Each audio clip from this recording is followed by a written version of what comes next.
संशय नहीं कि पशु पक्षी कीट पतंग जड़ चैतन्य इनमें श्री कृष्ण नहीं है, पर श्री कृष्ण लीला का अनुकरण करने की सामर्थ्य नहीं है। ये सब अंश स्वरूप है। कौन है गिरिराज जी को उठा ले, उठा के दिखावे गिरिराज जी है तो सब में श्री कृष्ण। कौन है कि एक भयानक विषधारी सर्प के फणों का बार बार प्रहार हो रहा है, सर्प उगिल रहा है, विष, ऐसा विष जो पूरा काली दह विष से युक्त है कि पक्षी उड़ जाए तो मर जाए गिर करके, ऊपर से उड़ जाए, और भगवान को वो काट रहा है, कोई फर्क नहीं पड़ा।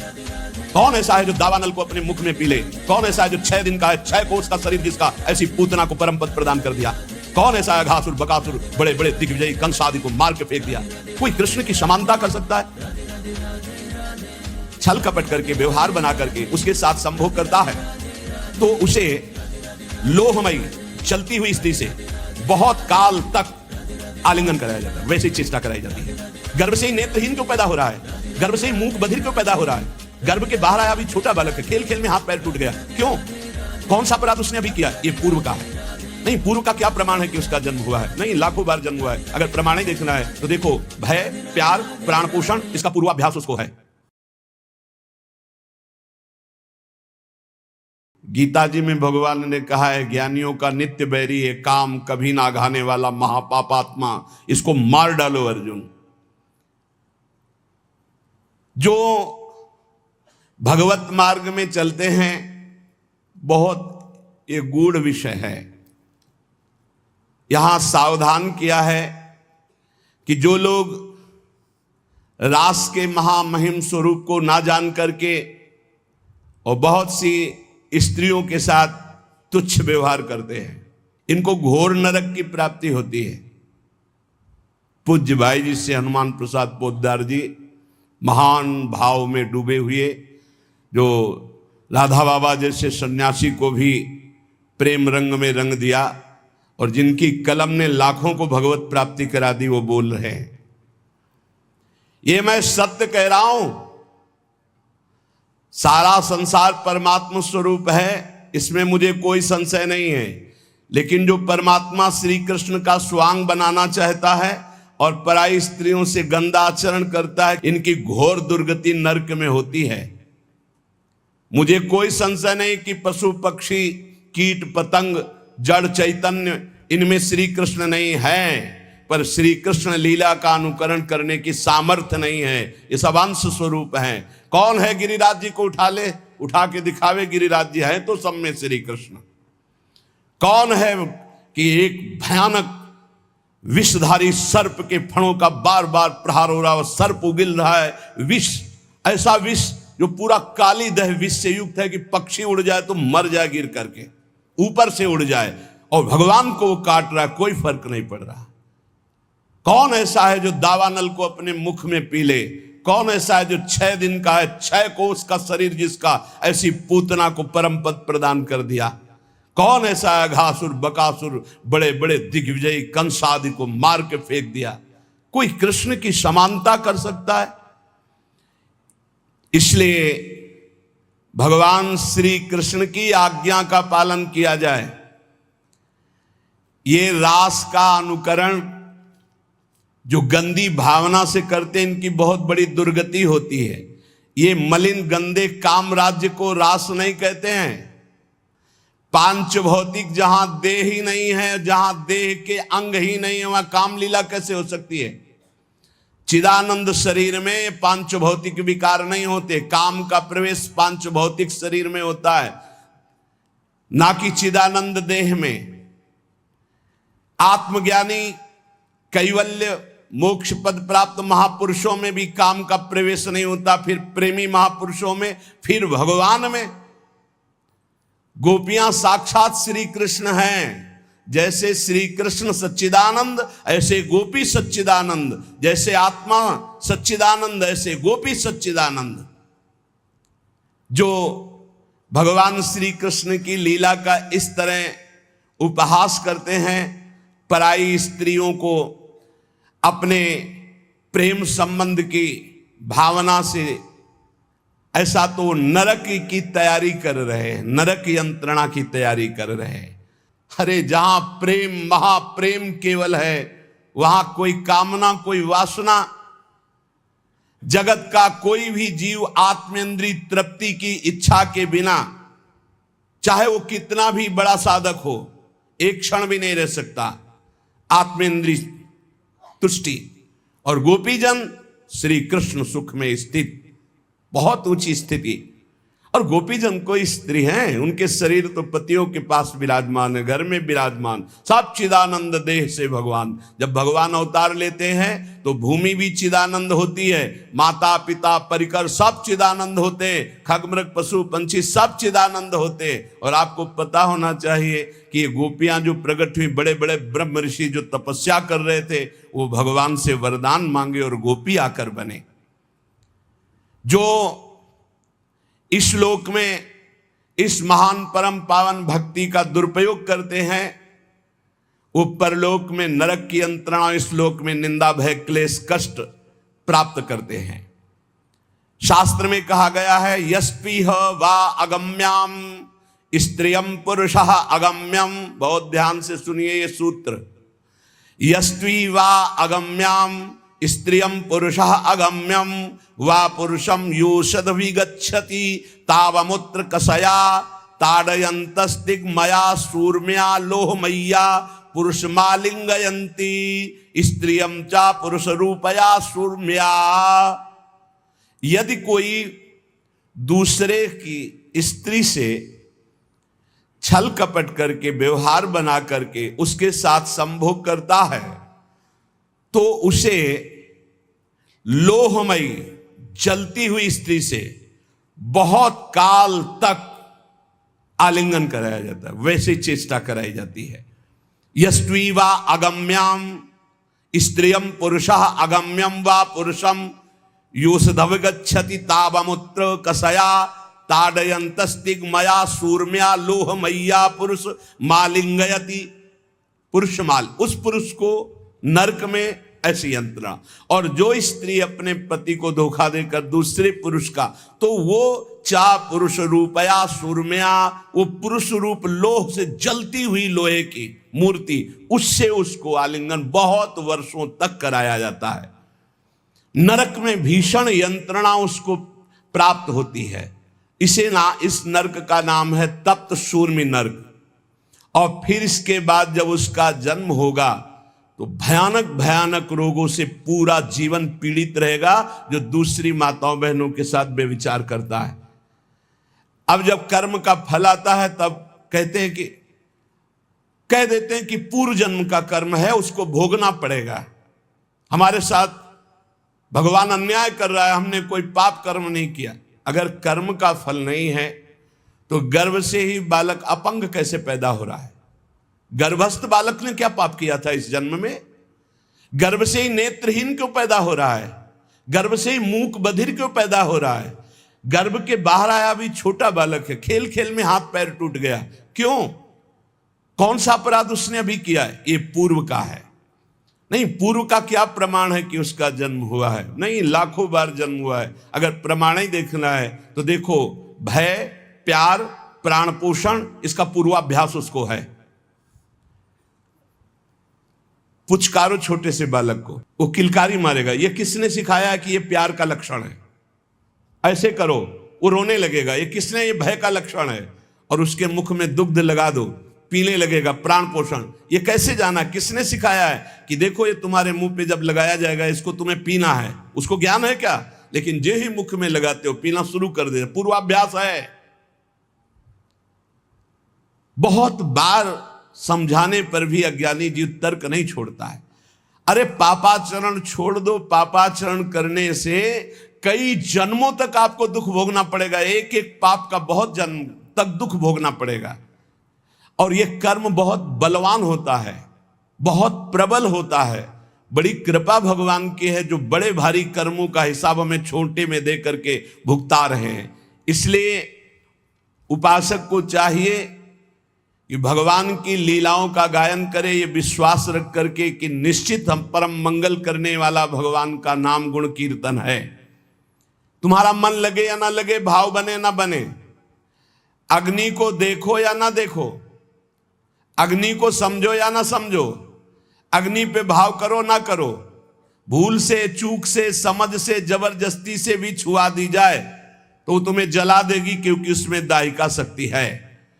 ऐसे ही श्रद्धा से, अश्रद्धा से, भूल से, जानकारी से, भाव से, कुभाव से, कैसे भी नाम जप करो, लीला कथा सुनो, तुम्हारा परम उद्धार हो जाएगा, परम मंगल हो जाएगा। भगवान की लीला कथा गान करने से हृदय पवित्र होता है। उनकी लीलाओं का, कुछ लीलाएं जो सहज करुणामयी, उनका तो अनुकरण हो सकता है, सब लीलाओं की सामर्थ्य नहीं। जब बहुत जन्मों के पुण्य एकत्रित होते तब भगवान के प्रेमी संत जनों का संग मिलता है, उसमें भगवत कथा सुनने को मिलती है, सिद्धांत सुनने को मिलते हैं। ये जो तर्क करने वाले लोग तार्किक हैं, ऐसे लोगों को करोड़ों शत्रुओं के समान मानकर त्याग देना चाहिए। ध्यान से सुनिए, जो लोग भगवान के नाम की निंदा करते हैं, धाम की निंदा करते हैं, भगवत लीला की निंदा करते हैं, शास्त्रों की निंदा करते हैं, भक्ति की अवहेलना, ऐसे लोगों का संग त्याग देना चाहिए। जो गृहस्थ में है, संसार में है, संयोग बनता है, भगवान कृपा करते हैं, सत्संग सुनने को मिलता है, लेकिन ऐसे लोग मिल जाए तो उनकी श्रद्धा बहुत कोमल होती है, वो नष्ट हो जाती है। भगवत लीला कथा ही एक ऐसा उपाय है जो हर जीव का परिवर्तन कर देती है। अगर आप सत्संग सुनोगे तो निश्चित आपका परिवर्तन हो जाएगा। जब सत्संग सुनने का समय आवे, अवसर मिले, तो अपने कान बिल्कुल एकाग्र करके लगा देने चाहिए, कोई शब्द नहीं छूटना चाहिए, हर शब्द सुने खूब आनंदित होकर। या तो हम हाथ में माला है इसलिए कि तुम्हारा मन न भगे, और कान सत्संग में है, जहां मन भगने लगे तो बीच में चलाने लगे राधा राधा राधा राधा। और अगर आप एकाग्र श्रोता हैं तो फिर माला की जरूरत नहीं है, एकाग्र दृष्टि वक्ता के मुख पर और निकले हुए शब्द को स्वाति की तरह पान करो। सारी बाधाएं सत्संग नष्ट करने में समर्थ है, सारी बाधाएं अध्यात्म की, व्यवहार की, सब नष्ट हो जाएंगी। सत्संग की धारा जहां अंतर पहुंचती है तो जन्म जन्मांतर के कूड़ा करकट ये सब बहा देती है। कितने ऐसे हजारों लोग हैं जो सत्संग के प्रभाव से अपने जीवन की गंदी बातों का त्याग कर और उत्तम मार्ग में चल पड़े। आग जलाकर भस्म का ढेर छोड़ देती है, पर सत्संग वो बाढ़ है कि राख भी नहीं छोड़ती, सब बहा ले जाती है। अर्थात वासना, कामना, पापाचरण का चिन्ह भी नहीं रह जाता यदि सत्संग रोज सुने और मनन करे तो। श्री कृष्ण का प्रेम साम्राज्य प्राप्त हो जाता है सत्संगी को। जहां श्रोता के मन में वक्ता की परीक्षा लेने की बात आती है, ये देखे चल के कैसा ज्ञान है इनको, तर्क करने की बात आती, विवाद करने की बात आती, उन श्रोताओं को विशेष लाभ नहीं मिलता। जो केवल रस पीने की इच्छा, क्या भगवत चर्चा का रस है, आहा आनंद, आज तो सौभाग्य हो गया कि हमें सत्संग सुनने को मिला। ये परिवार, रुपया, पैसा, नाना प्रकार की भोग सामग्री, पद तो सबको मिल रहे हैं, पापियों के पास भी है। सुतदारा धन लक्ष्मी पापियों के घर हो, संत समागम हरि कथा तुलसी दुर्लभ दोय। कथा ये भगवान की ऐसी महामहिमामयी है कि सुनने मात्र से भगवत प्राप्ति करा देती है। देखो, बड़े याज्ञिक और विद्वान हैं, वेदज्ञ हैं मथुरा के ब्राह्मण, लेकिन इनको भगवत दर्शन नहीं हुआ। और उनकी पत्नियां केवल भगवत चर्चा सुनती हैं। वृंदावन से मालिनी पुष्प लेके जाते, आज ठाकुर जी ने ऐसा श्रृंगार किया था, आज लाल बिहारी ने उस असुर का वध किया। सुन सुन करके इतनी प्रबल लालसा जागृत हुई कि वो भोग लेकर के सीधे भगवान को पवाया और दर्शन प्राप्त किया। रत्नावती जी ने और कभी कोई साधना नहीं की थी, केवल दासी ने भगवत चर्चा सुनाई। तो भगवत चर्चा सुनते सुनते ऐसी महान की भक्त भूप उनको कहा श्री नाभाजी ने। ये अंतरंग लीला में प्रवेश, जब बाहर सुनते सुनते तो अंतरंग लीला में सीधे प्रवेश सत्संग करा देता है। भगवान की लीला कथा ऐसी है कि अगर कानों में शब्द पहुंच जाए तो पाप और ताप दोनों का नाश कर देती है। पर जो श्री कृष्ण के भक्त हैं, प्रेमी हैं, उन्हीं के मुख से सुनने पर यह परिवर्तन होता है, अन्यथा नहीं। यहां पूज्य भाई जी महाराज कह रहे कि ऐसा लीला कथा का प्रभाव कि सीधे भगवत प्राप्ति। तो जो श्री कृष्ण के भक्त हैं, प्रेमी हैं, जो रुपया के भक्त नहीं, मान प्रतिष्ठा के भक्त नहीं, व्यवहार के भक्त नहीं, केवल परमार्थ के भक्त हैं, उनको ये वाणी में उनमें प्रवीणता होती है, यह सामर्थ्य होती है कि जीव के स्वभाव का परिवर्तन मर्दन करके उसमें भागवतिक स्वभाव प्रकाशित कर देना। जब कोई श्री कृष्ण भक्त, श्री कृष्ण प्रेमी भगवत चर्चा करता है तो अहोभाग्य, बड़ा सौभाग्य उसका जिसको सुनने को मिलता है। तब उसके पाप ताप सब भस्म हो जाते हैं, क्योंकि उनकी वाणी श्री कृष्ण से जुड़ी हुई है, उनका चित्त श्री कृष्ण से जुड़ा हुआ है। अतएव जो शब्द उच्चारण करते हैं उसमें श्री कृष्ण की सामर्थ्य होती है और जीव का परिवर्तन कर देती है। ज्ञान योग से भगवान को ब्रह्म समझकर भजने वाले संसार से मुक्त होना चाहते हैं। अष्टांग योग वाले समाधि में स्थित होकर परमात्मा की दिव्य सिद्धियां और ज्योति दर्शन पाना चाहते हैं। ऐश्वर्य ज्ञान युक्त भक्त लोग सामीप्य, सायुज्य आदि मोक्ष चाहते हैं। ये सब आत्महित चाहते हैं। लेकिन सत्संगी श्री कृष्ण प्रेम चाहता है। इसीलिए कहा, तात स्वर्ग अपवर्ग सुख धरी तुलाए कंग, तूल न ताय सकल मिल जो सुख लव सत्संग। सत्संग सीधे भगवत प्रेम, सत्संगी सीधे भगवत प्रेम चाहता है। श्री कृष्ण के साथ, प्रभु के साथ ममता हो जाना ये सबसे बड़ी बात है। और उस ममता का स्वरूप प्राण वल्लभ श्री कृष्ण, प्राण वल्लभ, प्राणों से भी अधिक प्रीतम हमारे प्यारे हैं। प्राण देना पड़े तो ऐसे पुष्प की तरह दे दे। अपने सारे सुखों को भूलकर अपने प्यारे के सुख में मगन होना, इसे प्रेम कहते हैं। ढूंढो अपने हृदय में कहां प्रेम है। या अपने सुख के लिए प्यारे से प्यार करना कि मुझे सुख मिलता है, लेकिन प्यारे के सुख के लिए अपने सारे सुखों को भूलकर, ये अनुराग है। अपने सुख दुख की परवाह नहीं, प्यारे की इच्छा में इच्छा मिलाकर उनकी आज्ञा पालन करना। ये दुष्ट स्वभाव वाले नहीं समझेंगे ये बात। उनको अपनी वासनाओं की पूर्ति चाहिए, अपनी इच्छा की पूर्ति चाहिए, नहीं समझेंगे। सत्संग का रंग जब चढ़ेगा तो अपने सुख दुख की परवाह भूलकर अपने प्यारे की आज्ञा में चलना, प्यारे की इच्छा पूर्ति करने की भावना रखना, भगवान की कृपा से हो जाएगा। ये ऐसा भाव हो जाएगा। है दुर्लभ, बड़ा कठिन भाव है, सुसुख वांछा का त्याग करके तत्सुख। पर कृपा शक्ति में इतना महान बल है कि जितनी भगवान की शक्तियां वो सब कृपा शक्ति का अनुसरण करती है। भाई जी महाराज कह, इसलिए तुम हर समय कृपा मनाओ कि मेरे ऊपर लाडली जी की बहुत कृपा है। जो कृपा शक्ति का आश्रय ले लेता तो कृपा शक्ति का अनुसरण भगवान की अनंत शक्तियां करती है। यहां तक कि कृपा शक्ति इतनी बलवान है कि भगवान को भी अधीन करवा देती है। कृपा से ही इतनी कृपा है कि भगवान को भी अधीन करा देती है। भगवान बंधन स्वीकार कर लेते हैं भक्त का कृपा से। इसलिए भगवान की जितनी कृपा मनाते रहोगे उतना ही आपको अनुभव होता रहेगा कि आपकी अध्यात्म उन्नति हो रही। बहुत बड़ा ये शब्द है कृपा। इसका परिचय साधना में, जब अहम ग्रह साधना थी तब परिचय नहीं था। कृपा बहुत बड़ा, कृपा से सब कुछ हो जाता है, सब कुछ कृपा से हो जाता है।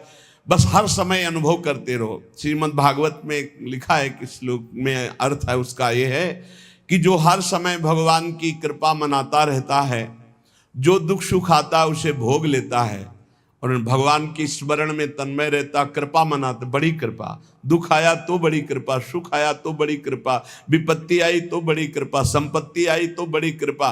तो वो भगवान को ऐसे प्राप्त हो जाता है जैसे पिता की प्रॉपर्टी पर पुत्र का स्वयं अधिकार हो जाता है, ऐसे भगवत प्राप्त हो जाता है।